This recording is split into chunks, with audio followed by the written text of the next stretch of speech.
Are you using your words to build up and heal, or to tear down and destroy? Happy Tuesday, guys. Have you ever heard that old saying, the power of life or death is in the tongue? That's actually out of the Bible. It's a Proverbs. I think it's Proverbs 18:21. And I was listening to a book on Audible on my way to take Avery to college this past week. Not ready to talk about that whole experience. But I will share about listening to this book. And Stephen King was sharing a story about when he was a little child and when he was just starting to write. And he wrote his very first story. Now, he copied a lot of the story out of a comic book. And then he added some details and some words of his own. But when he presented it to his mom, he was so excited because she got excited. And she was like, Stevie, did you write this? And he said, yes. And I think he was like 6 years old. And so his mom reads it, and he says he can tell that she's loving it because she's, lighting up. And when she gets done, she goes, Stevie, this is good.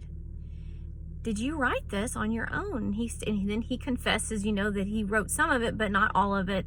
And that he had plagiarized, really, and then just added to. And she said, Stevie, write your own.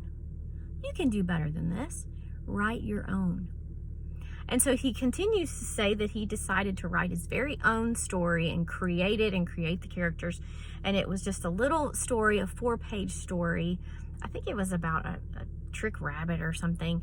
And he presented it to his mom, and she read it. And again, he could tell she was enjoying it. And then she looked at him and she said, Stevie, did you write this? Is this your story?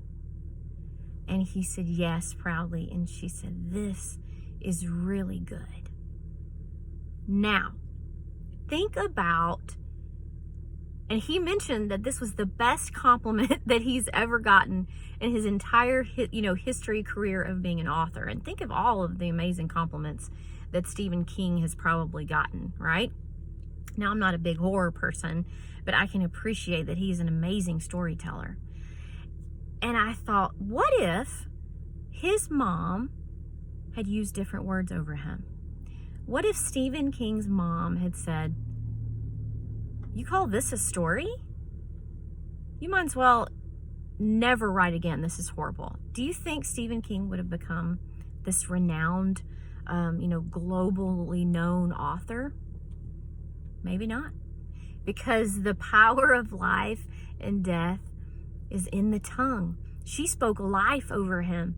She planted the seed to build this amazing storyteller in him, an author in him, and it fueled something in him. And then there are other children, unfortunately, not as blessed, and they have parents that speak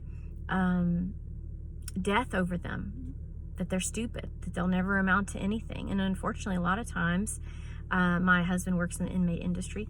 We have heard sad stories about these young men and young women who are now in prison, and they had very unkind parents who spoke death over them. So the power of life and death is in your tongue. And I encourage you, if you've been a person that has been prone to negativity, you can change today. You can choose different today.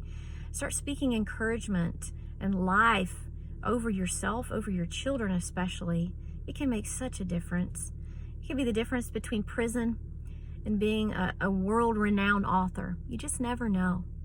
And I'm more thankful now than ever that I had a mom that spoke life over me, because I knew the power of that. And I spoke life over my daughter, through raising her. I'm so glad. Now that she's not with me all the time, I'm like, did I do enough? Did I speak enough positivity? Did I speak enough wisdom? And I'm so thankful that I always chose to speak life over my daughter. So I encourage you, speak life over yourself, speak life over those around you. It really does make a difference. You guys have an awesome Tuesday, and I will see you next week.